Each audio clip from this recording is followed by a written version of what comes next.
guess this is the end of my review, my summary, I guess I'd call it. I haven't really done any reviews on stuff without kind of being asked to. So this is one item I had actually kind of thought of if I guess would be kind of, I don't know, it's kind of hard to explain. I had put in a request years ago when the ICONIC line came out, and I said this would be great if they had the 40-watt combo, but just the head, because the head possessed so much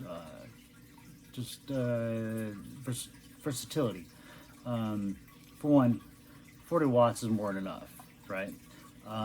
And then the different gain stages and the way that the amp is set up in comparison to the standard EVH 5153, like the Stealth and stuff like that. They're two different levels of amps and two different tones. And so when the ICONIC came out, I was automatically gravitated towards it. I loved it because the simplicity. You don't need 3 channels in my book, because it seems like nowadays the third channel is always just melt your face, just, you know, crazy solo, when the blue channel has so much tone and gain and balls as is. So might as well just throw a tube screamer in front of it and call it a day if you really want to get that extra push. But it's still crazy, just gain, you know. And that kind of goes outside the lines of just EVH amps. I'm not going to name any brands, but a lot of them follow the footsteps of Ed. And so you see these 3-channel amps, and the third channel is melt your face. It's, you know, it's something else. But back to what I was saying is that the ICONIC, it brought so many flashbacks and options in my mind at the same time. I was like, wow, I could take this, yeah, and I did. I used the combo for shows, and I got rid of my half stack, and I was down to a 212 and a head, and still the pedal board and all that stuff. Still a pain in the butt. And then I played a gig, and I just brought the ICONIC 112 40 watt, and a couple pedals, you know, wah, tuner, and a flange. I think that was it. And everyone's looking at me like, really? And I was like, just trust me. Just trust me. We'll be fine. And so we played the show, and it was a Foo Fighters tribute band, so obviously the tones were all over the place. And it actually sounded way better than the amp I was using before, which I won't get into, but it is a higher end amp and cost too much money. And I told the guys what I paid for the combo, and they're like, holy crap, the thing's killer. It's got all this, you know, we went through all the details and so forth. So back to what I was saying, I was like, man, if they could make this even in like a 25-watt version, that would be ideal, because your average bedroom player can't turn it up too loud, and either can I, you know, with kids in the house, so that I gotta wear headphones. But you want something you can take to practice. That's because you want to practice on the same rig you're gonna use on stage, and so it only makes sense to have that same piece of equipment to bring with you home and to practice, unless you have 2 of them, obviously. And so I had tossed the idea. I mentioned it to James Brown, and I mentioned it to Matt Brown at EVH, and also some EVH artists. And you know, we had this conversation numerous times, and a lot of the people had, you know, mentioned that, you know, they had thought of that similar type of thing too, but they were thinking more along the lines of taking the 50-watt 606 heads and like the Stealth head and making it into like a 20-watt or 25-watt. And I was going, well, they already got the lunchbox. Now it's 15 watts, and 15 watts is actually a lot of power. People don't realize how much that can do. And Anyway, and now here we are. Lunch boxes are getting discontinued, and the ICONIC, you know, the first little baby box of dynamite just stepped out into the public, and with the EL34 single tube. The demo I did, I left everything as was. 6.5 was my gain, and nothing else.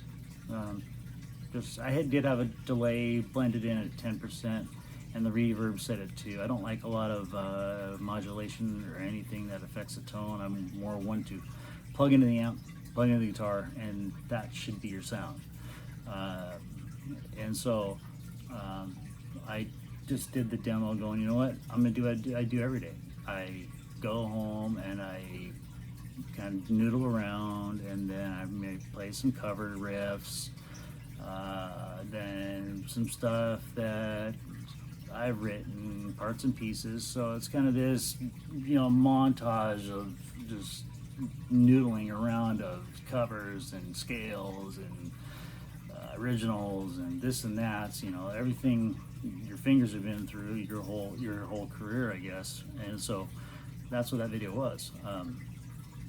And it'd be my everyday type of playing, what I would sit down and do after work. And I do play before work. I get up and put my headphones on and play from 4 o'clock in the morning until 5 or whatever, until my headphones either start going to crap or my hearing's gone. Either way, try to play twice a day, and at least, you know, keep the practice up. But back to the ICONIC. I have just, you know, as Ed would say, it's just the tip of the ice cube, not the iceberg. And I have played with some of the dials and tried this and that, but the basic test, okay, let's play everything at 12 o'clock. Let's see what that sounds on this channel. Let's see what it sounds like with this much gain. Let's see what it sounds with the resonance, presence, this, the reverb at that. The boost, playing with it. Obviously the boost is just a boost. The only downside of this head is not having the built-in noise gate, but I did bring an MXR noise gate, and I had it in the loop, but I had ran it last night and I didn't like it. It did take away some of the hiss, but it's not that loud of an amp. If you think that you need a noise gate for that amp, then my personal opinion is that you are running way too much gain. You're trying to compensate for something, or you have poor wiring, or your pickups are so hot you're trying to compensate for something else. You should be able to take a straight up guitar, and JB is a really hot aggressive pickup, and that's what I used in the videos. Okay, so that red channel, without going into the burn, which is over the top and melt your face, more of your, you know, your death metal, black metal type of stuff, which I could see being used on 7/8 string down tunings. But straight up, you know, Van Halen style rock, is, you know, you don't need that much gain. You really don't. And if you listen to Ed's stuff, he got cleaner and cleaner and cleaner from the first album up to 84. He dialed his amps back. Yeah, Fair Warning was dark and it was all over the place, but he actually cleaned his stuff up. And so I probably could have cut that gain in half, I bet you. Went to 3 and still captured the 84 tone. Because if you watch live in Donington, 84, Ed's tone, there's hardly any distortion. It reminds me of 78 when he was struggling trying to get that right Brown sound. And anyway, back to what I'm trying to say is that no, you shouldn't, the amp shouldn't hiss that much where you need a noise gate. Only time it does is when you run 100 watt and you have to crank it up. and some 50 watt heads depending on the grounds and the transformers, and I don't want to get on all those details, but I really think that you shouldn't need a noise suppressor. I'll say right now, the PVs, yeah, you need about 2 of them. And I've got many friends who use 2 of them, at least. Those were just noisy bastards. But the Iconic is a whole different animal. And so, I just want to say thanks to the crew and staff and everyone from A to Z at EVH Gear who helped James Brown push this across the finish line and make it come to life for people like me who play on my couch and play on stage.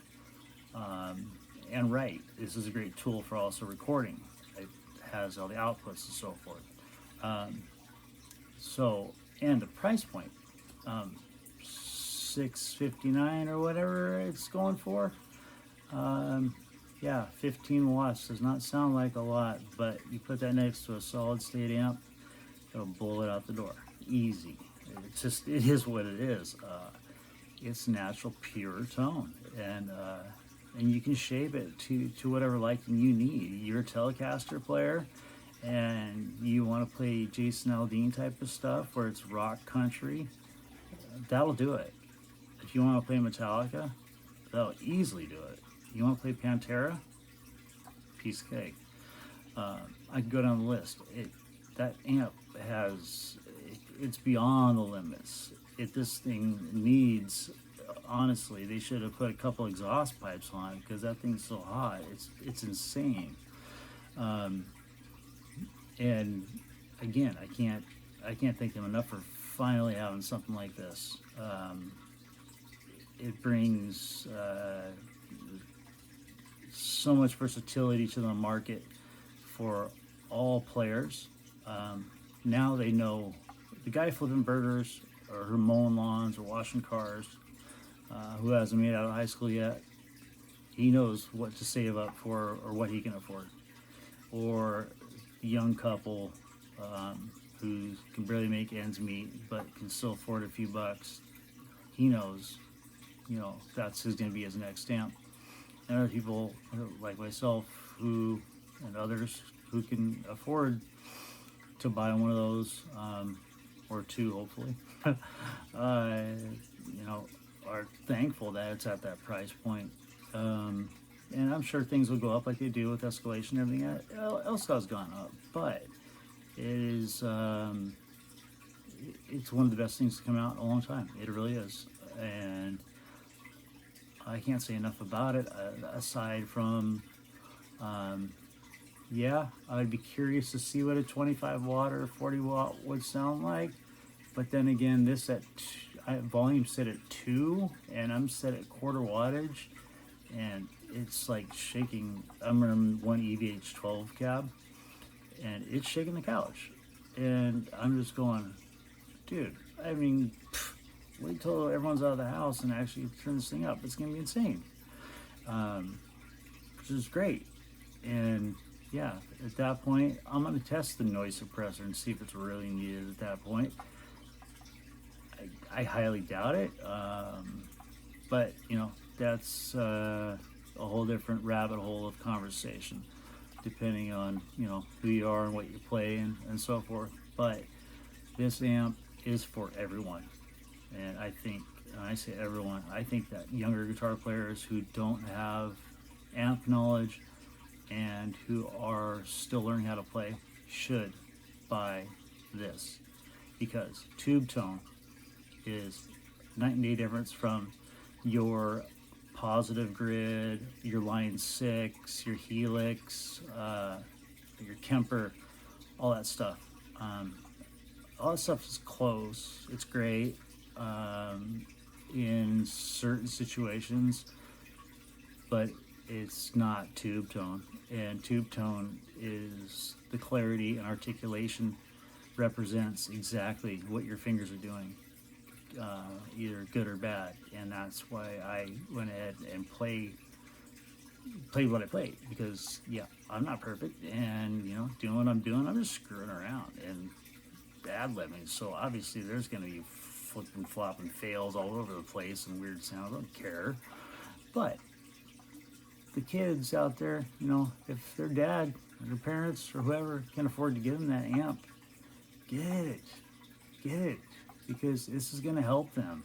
They're going to go to guitar lessons and come back and play on that amp and go, okay, I got to hold my hand tighter to the strings. I got to do this. I got to hold, you know, and they're going to pick up on the details, and those are really what refine the playing and eliminate the bad habits. Because, you know, you start out someone, and I'm not trying to keep going down a rabbit hole of like training students, and I have trained students, I still do, but regardless, if you have them eliminate as many bad habits as possible up front, that makes them become a much more successful guitar player and not focus on the gear.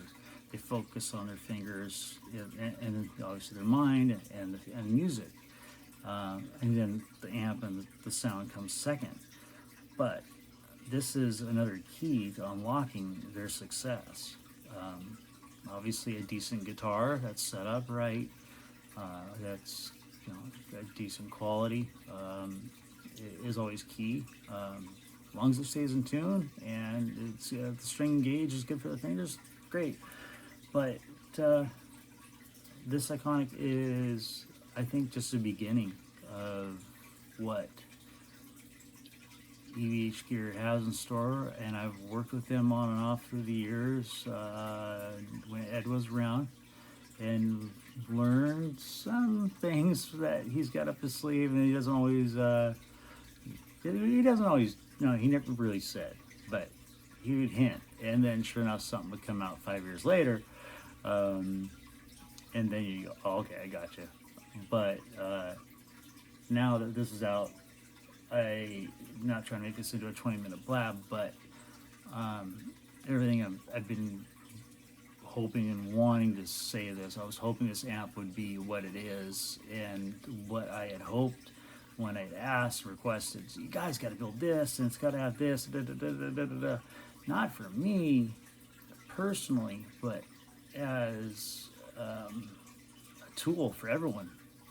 For Joe Schmo just practicing because he can't afford the $3,000 amps, and Joe Bob, who's playing shows, and he can't afford the bigger amps, but he can afford this one, and there's nothing wrong with that because this one probably sounds better anyway. So I guess I want to wrap it up by saying amazing, good job, James.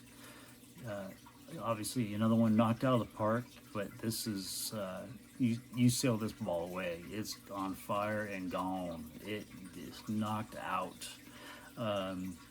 and everyone at EVH Gear supporting Matt and helping him get this pushed across the finish line to be released to us, and to let us get our greasy hands on it and start making some noise is even better, because now people like myself that have a lot of experience with music can spread the word and the positivity of the amp.